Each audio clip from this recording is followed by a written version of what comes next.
Kenalkan, nama saya Sasa Cecilia, saya kelas D21, NIM saya 2200302175. Di sini saya akan menjelaskan tentang bisnis usaha efektif yang buku kerja ke-6. Nah, di sini saya akan menjelaskan yaitu saya membuat sushi roll usahanya. Nah, tempatnya itu ada di Ruko, basis usahanya itu di Jakarta, bentuk usahanya itu UMKM. Nah, nama saya Sasa Cecilia, tempat tanggal lahir saya Jakarta, 30 September tahun 2000.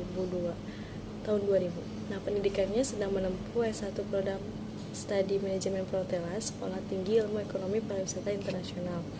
Kualifikasi profesinya itu pemilik usaha sushi. Nah, struktur organisasinya itu yang pertama ada pimpinan perusahaan. Yang pertama itu manajer, pemilik sekaligus pimpinan, bertanggung jawab atas jalannya usaha, bertugas untuk mengambil keputusan, mengkoordinasi, mengawasi, dan mengarahkan seluruh kegiatan sebagai quality control.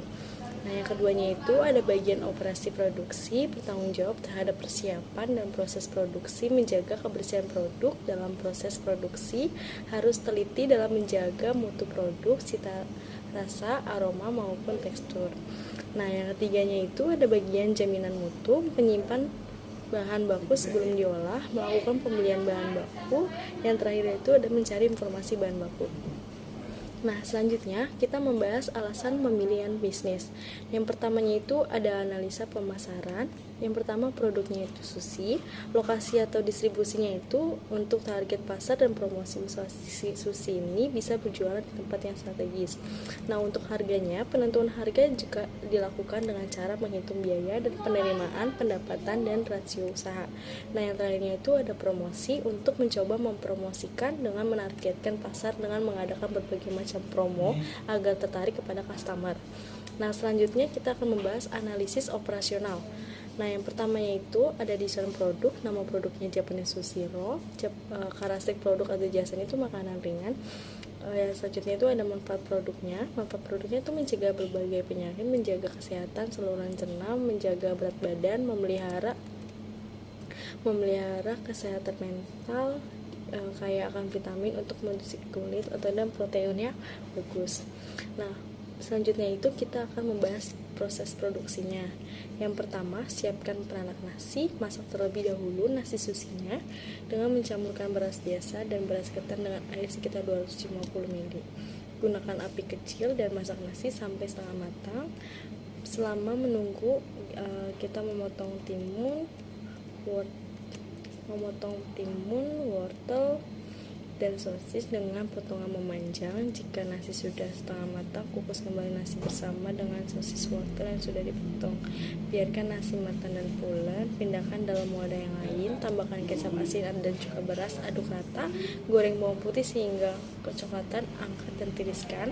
Goreng telur dadar, jangan lupa tambahkan garam dan lada, potong telur dadar dengan memanjang, siapkan penggulungan sushi atau bisa juga dengan plastik segi 4. Letakkan nori di atas bawah, selanjutnya nasi, lalu di atasnya itu kita susun kayak sosis, wortel, telur di atasnya.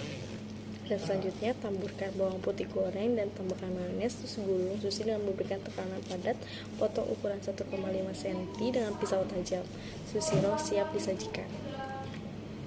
Nah, lalu selanjutnya kita akan membahas analisis peluang pasar dan pesaing. Nah, yang pertamanya itu ada analisis peluang pasar. Target pasar bisnis sushi ini adalah semua kalangan, baik anak-anak, remaja, dewasa maupun orang tua. Nah, terutama bagi masyarakat Indonesia yang ingin menerapkan pola hidup sehat. Selain itu juga perlu memikirkan lokasi yang tepat. Lokasi strategis ini bisa dipilih di tempat-tempat yang memungkinkan banyak dikunjungi orang. Produk sushi ini bisa dijual di berbagai platform digital seperti GrabFood atau GoFood, apalagi jika dilengkapi dengan promo. Orderan sushi ini pun akan meningkat melesat. Beberapa strategi untuk menetapkan harga yang relatif murah agar dapat dijangkau semua kalangan. Nah, yang keduanya itu memberikan pelayanan yang terbaik kepada konsumen, memenuhi kepuasan dan permintaan konsumen, melakukan promosi baik online maupun offline. Yang terakhirnya itu strategi mulut ke mulut untuk dilakukan oleh konsumen yang pernah membeli produk kita.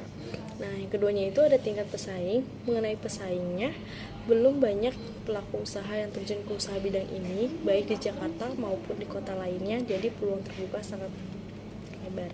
Nah, selanjutnya sini kita akan membahas tentang analisis keuangan. Nah, yang pertamanya itu kita akan membahas analisis biaya usaha.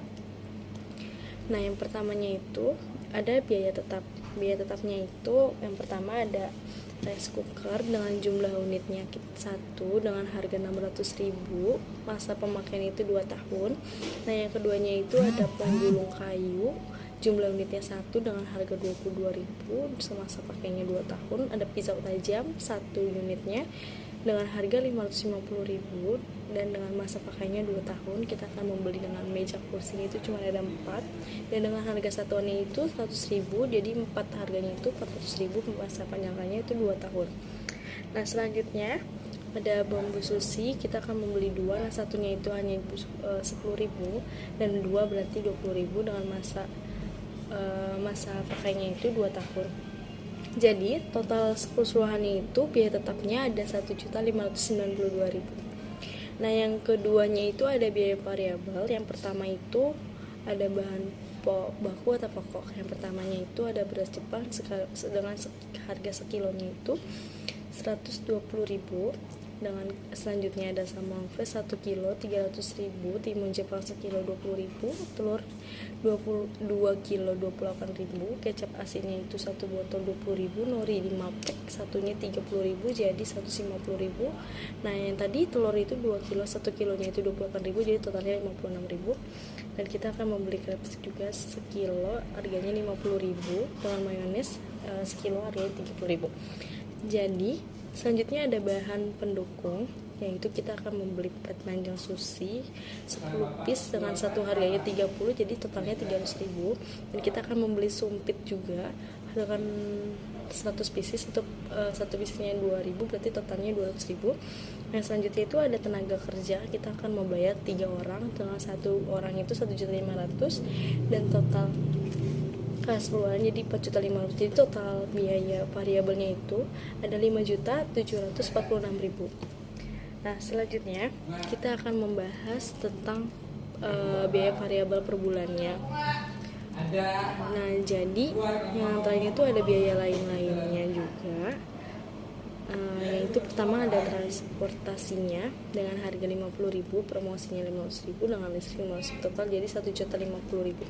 Nah, selanjutnya itu ada penerimaan pendapatan rasio usaha. Nah, itu dengan penjualannya itu 100 pack dengan harga unitnya 30.000, jadi total per hari 3.000, jadi per bulannya itu 90 juta. Jadi total pendapatannya laba per bulan, total revenue dikurang total cost. Nah, jadi 90 juta dikurang 8.383.000, jadi total yang diterima itu adalah 81.612.000.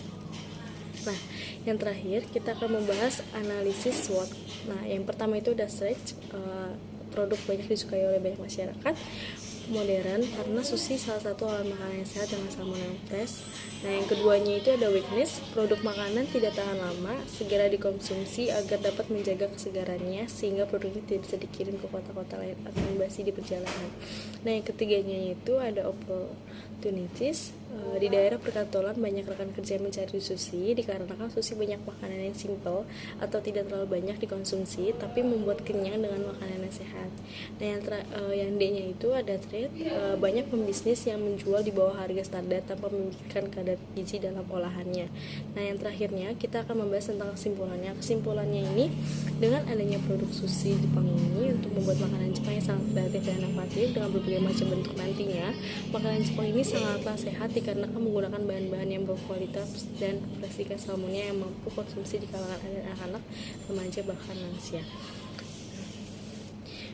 Sekian dari penjelasan buku kerja 6 saya. Terima kasih, mohon maaf bila ada kata-kata salah. Terima kasih.